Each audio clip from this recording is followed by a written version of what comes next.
Hello అందరికీ, నేను మీ Ritu. Welcome to my YouTube channel. ఏ మంత్రం వేసావే ముందు అన్ని పార్ట్స్ వీడియో చూసిన తర్వాత ఈ లాస్ట్ పార్ట్ వీడియో చూడండి. ఇదే మన సిరీస్లో లాస్ట్ పార్ట్. సో లేట్ చేయకుండా వీడియో స్టార్ట్ చేసేద్దాం. రిషి ఎదురుగా మోకాళ్ళ మీద కూర్చొని తన కన్నీళ్లు తుడుస్తూ, రిషి నువ్వు అసలు అలా ఆలోచించకు, నీ మీద నాకు నమ్మకం ఉంది. అయినో నువ్వు పూర్తిగా చేంజ్ అయిపోయావు. ఒకప్పుడు ఒక్కరోజు కూడా తాగకుండా ఉండలేదు. ఇప్పుడు అత్త వాళ్ళ ఇంట్లో ఉన్న 2 రోజులు కనీసం నీకు ఆలోచన కూడా రాలేదు. నీకు అసలు గుర్తు కూడా లేదు. అంటే నీకు అర్థం కావట్లేదా నువ్వెంత మారిపోయావో అన్నాడు నవ్వుతూ. అభి మాటల తర్వాత ఆలోచనలో పడింది రిషి. నిజంగానే తనకు అసలు గుర్తు కూడా రాలేదు ఆ విషయం. రిషి, మాతోనూ చాలా హ్యాపీగా ఉన్నావురా. ఏ బాధ అయితే మర్చిపోవడానికి నువ్వు వ్యసనానికి బానిసయ్యావో ఇక మీదట నీకు ఆ బాధ లేదు. నీ మనసులోని భారం అంతా తీరిపోయింది. చివరికి అత్త కూడా వచ్చేసింది. ఇక నీ మనసులో ఏ బాధ లేదు. అందుకే నువ్వు తాగాలన్న ధ్యాస నీకు లేదు. నీ సాడ్ డేస్తో పాటే నీ అలవాట్లు కూడా ఎండ్ అయిపోయాయిరా. ఇక నుంచి నీకంతా హ్యాపీనే జరుగుతుంది. నీకేమీ కాదు, నేనుండగా కానివ్వను కూడా అంటూ తన గుండెల మీద రిషి తల ఆనించాడు. అభి మాటలు వింటూ సంతోషంతో అభిని గట్టిగా పట్టుకొని ఏడుస్తూ ఉంది.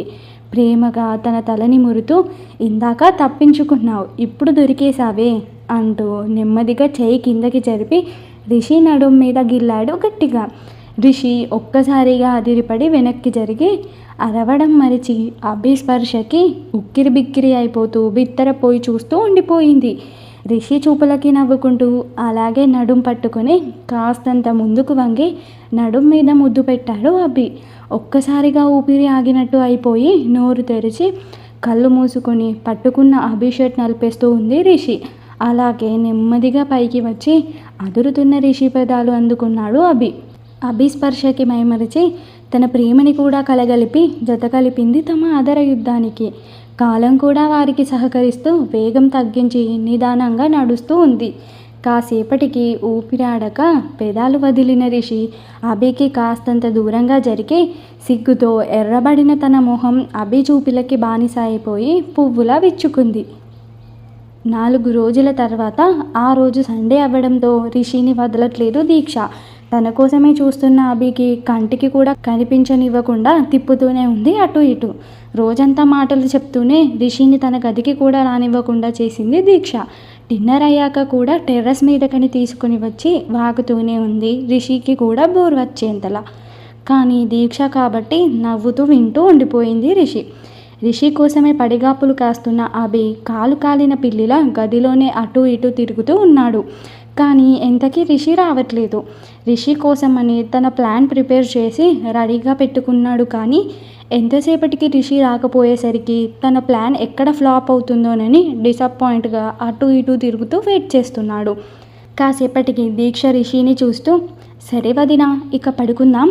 లేట్ అయితే మార్నింగ్ లేవలేను. తెల్లవారితే మళ్ళీ నేను కాలేజ్కి వెళ్ళాలి. మార్నింగ్ లేచాక మాట్లాడుకుందాం. గుడ్ నైట్ వదినా అంది నవ్వుతూ. చెవుల్లో అమృతం పోసినట్టు అనిపించింది రిషికి. Good night Deekshu, good night అని పరుగులాంటి నడకతో అక్కడి నుంచి గదిలోకి పరుగు పెట్టింది. అలా వెళ్తున్న రిషిని చూస్తూ, అయ్యో వదినకి నిద్ర వస్తున్నట్టు ఉంది, పిచ్చిదాన్ని అప్పటి నుండి వాగుతూనే ఉన్నా అని తల కొట్టుకొని అక్కడి నుంచి వెళ్ళిపోకుండా ఫోన్ తీసి ఎవరికో ఫోన్ చేసింది దీక్ష. రిషి గదిలోకి వచ్చేసరికి అభి కనిపించలేదు తనకి. గదంతా చూస్తూ అభి నా కోసం వెయిట్ చేస్తూ ఉంటాడనుకున్నా, కానీ అసలు కనిపించట్లేదు, ఎక్కడికి వెళ్ళాడు అని చుట్టూ చూస్తూ ఉంది. అప్పుడే బెడ్ మీద ఒక పేపర్ గాలికి ఎగురుతూ కనిపించింది. ముందు చూసి చూడనట్టు ఉంది రిషి, కానీ మళ్ళీ డౌట్ కొట్టి వచ్చి అది చేతిలోకి తీసుకొని చూసింది. A beautiful sari for beautiful one అని ఉంది దాని మీద. కింద ఒక కవర్ ఉంది, దాన్ని ఓపెన్ చేసింది రిషి. అందులో ఓ శారీ ఉంది. ఈ టైంలో రిషికి శారీ, ఈ మనిషికి అసలు బుర్రే లేదు, ఎలా వేగాలి వీడితో అని తల పట్టుకొని ఆలోచిస్తూ ఉంది. అంతలోనే ఫోన్కి మెసేజ్. ఇంకా ఎంతసేపు, మార్నింగ్ నుంచి వెయిటింగ్ ఇక్కడ. మొగుడు అన్న పేరుకే నీకు ఇంకెన్ని రోజులు వెయిట్ చేస్తావే? నా బాధని కాస్త అర్థం చేసుకో. మొన్న పూజ అన్నారు, నిన్న వ్రతం అన్నారు, ఇవాళ నా చెల్లి రాక్షసి పిల్ల దయ్యంలా నా టైం అంతా వేస్ట్ చేసేసింది. ఇప్పుడు నువ్వు వేస్ట్ చేయకు, త్వరగా కానివ్వే అని ఉంది.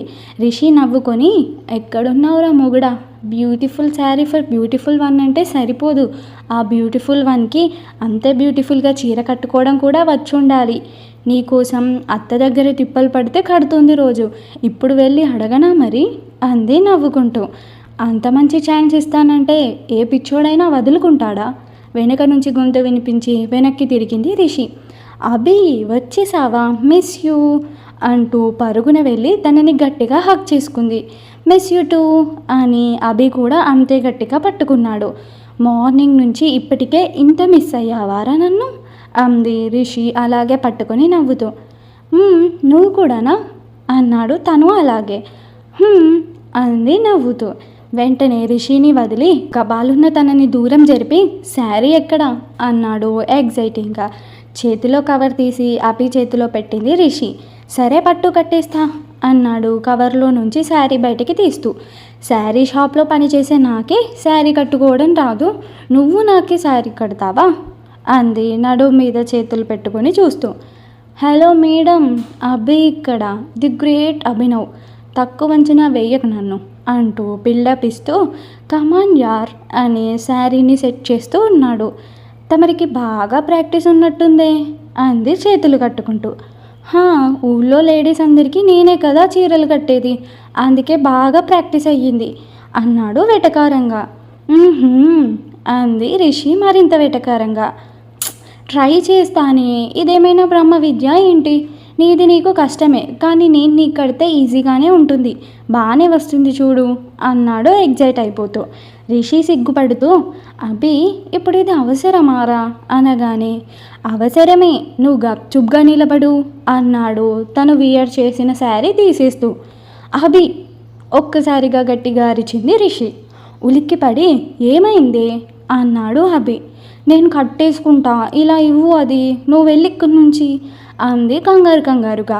తన కంగారు అర్థమై నా దగ్గర ఇంత సిగ్గెందుకే, సరే నీకు అంత ఇబ్బందిగా ఉంటుంది వద్దులే అని దిగులుగా అంటూ మళ్ళీ శారీ వేసేశాడు. అబ్బా అలా కాదురా, నువ్వు నాకు ఏదోలా ఉంటుంది అంది మెలికలు తిరుగుతూ సగం సగం చెప్తూ. ఒక పని చేస్తాను, కళ్ళు మూసుకొని కట్టేస్తాను, నువ్వు కళ్ళు మూసుకో, అప్పుడు ఇద్దరికి ఏ ప్రాబ్లం ఉండదు, సరేనా అన్నాడు నవ్వుతూ. రిషి సిగ్గుపడిపోతూ సరేనని కాదని రెండు విధాలుగా తలూపింది. అదే టైంలో టెర్రస్ పైన రే ఎలా చెప్దాం కంగారుగా అడిగింది దీక్ష. నేను చూసుకుంటాను, నువ్వు టెన్షన్ పడకు అన్నాడు అతను. మా నానమ్మ ఒప్పుకుంటుందంటావా అతని కళ్ళల్లోకి చూస్తూ అడిగింది దీక్ష.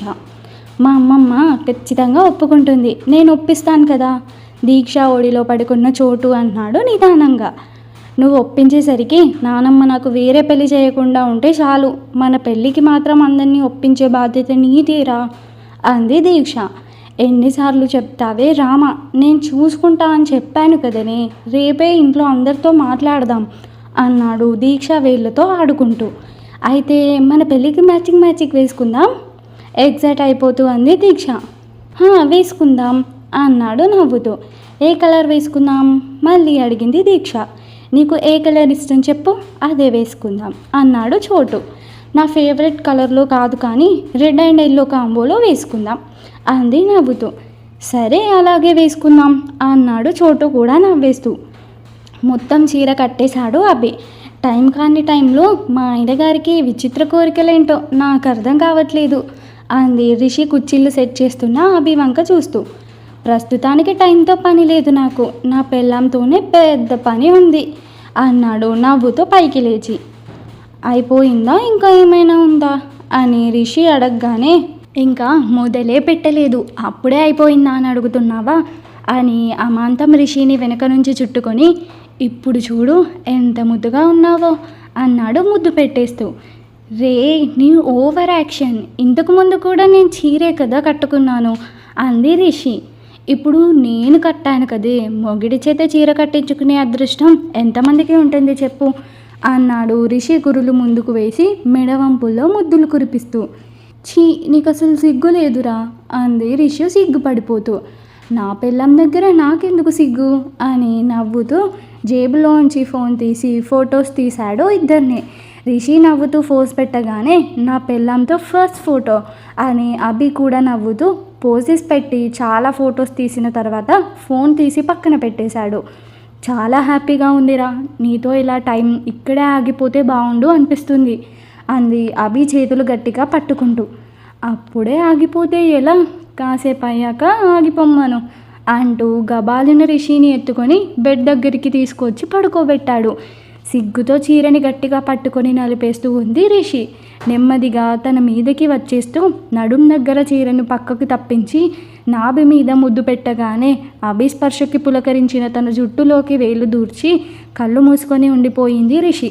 పూర్తిగా తన మీదకి ఒదిగిపోతూ ఎదపై మెడవంపుల్లో అదురుతున్న తన ఎర్రని పెదాలపైన ముద్దుల వర్షం కురిపిస్తున్నాడు అభి. అభి ప్రేమకి కరిగిపోయి తన ప్రేమని అందిస్తూ ఆ ఏకాంత సమయాన్ని ఆస్వాదిస్తూ ఉండిపోయారు ఇద్దరు. ఒకరిలో ఒకరు పూర్తిగా ఐక్యం అయిపోయి ఆ రాత్రి తమ జీవితంలో గుర్తుండిపోయే ఎన్నో మధుర క్షణాలని నింపుకున్నారు ఆ జంట. తెల్లవారక ముందే నిద్రలేచిన రిషి తన ఎదపై ఆదమరిచి నిద్రపోతున్న అభిని చూసి నవ్వుతూ తన జుట్టులో వేలు దూర్చి నిమురుతూ ఉంది. నెమ్మదిగా అభిని పక్కకి జరిపేసి లేచి వెళ్ళి ఫ్రెష్ అయి వచ్చి తల తుడుస్తూ అద్దం ముందుకు వచ్చి నిలబడి నుదుటిన సింధూరం అలంకరించుకుంది. అద్దంలోంచి అభిని చూసి సిగ్గుపడుతూ తల తుడుస్తూ అలాగే కిందికి వెళ్ళింది. నేరుగా దేవుడి గదిలోకి వచ్చి పూజ చేస్తూ ఉంది. పూజ చేస్తూ రిషి మోగించిన గంట శబ్దానికి నీరజ, సావిత్రమ్మ నిద్రలేచి బయటికి వచ్చేశారు. రిషి, అప్పుడే లేచేసావా అంది నీరజ వస్తూనే. అవునత్త, హారతి తీసుకో అంది హారతి పళ్ళెం ఎదురుగా పెడుతూ. అప్పుడే వచ్చిన సావిత్రమ్మ కూడా రిషిని మురిపంగా చూసి హారతి తీసుకుంది. నిన్ను ఇలా చూస్తుంటే ఎంత ముచ్చటగా ఉందో నాన్న, సరళ మార్పు నీలో ఇంత సంతోషం తెప్పిస్తుందని ఊహించలేదు. ఎప్పుడూ ఇలాగే నవ్వుతూ ఉండు అని నవ్వుతూ తలనిమిరి పని చేసుకోవడానికి వెళ్ళిపోయింది సరళ. రిషి నవ్వుతుంటే సావిత్రమ్మ అక్కడే నిలబడి రెప్పవేయకుండా చూస్తుంది రిషిని.